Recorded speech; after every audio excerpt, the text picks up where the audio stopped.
दोस्तों, अगर आपकी LG की वॉशिंग मशीन में CL लिखा आ रहा है और आपको परेशान कर रहा है और आपकी वॉशिंग मशीन का कोई भी बटन काम नहीं कर रहा, तो ये वीडियो आपके लिए है।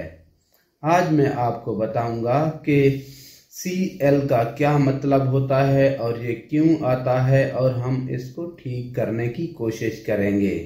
आप देख रहे हैं DGK टेक्निकल और मेरा नाम है मोहम्मद तारिक। सबसे पहले हम देखेंगे कि CL का क्या मतलब होता है और ये क्यों आता है और हम इसको ठीक करने की कोशिश करेंगे। दोस्तों, CL का मतलब है कि आपकी वॉशिंग मशीन चाइल्ड लॉक हो गई है, यानी आपकी मशीन का चाइल्ड लॉक एक्टिव हो गया है। अब हमें उसको डीएक्टिव करना पड़ेगा। LG की वॉशिंग मशीन जिसमें कई तरह के मॉडल आते हैं, उनमें आपको चाइल्ड लॉक का ऑप्शन ढूंढना पड़ेगा, यानी चाइल्ड लॉक का बटन ढूंढना पड़ेगा। जहां पर आपको चाइल्ड लॉक का बटन नजर आए, आपने उसको 5 से 6 सेकंड दबा के रखना है। जैसे ही आप 5 से 6 मिनट दबा के रखेंगे तो आपकी मशीन का चाइल्ड लॉक डीएक्टिव हो जाएगा और आपकी मशीन नॉर्मल तरीके से काम करना शुरू कर देगी। जी दोस्तों, अगर मेरी वीडियो आपको पसंद आई है और मेरी वीडियो को लाइक करें, चैनल को सब्सक्राइब करें और बेल का आइकन दबाना मत भूलें,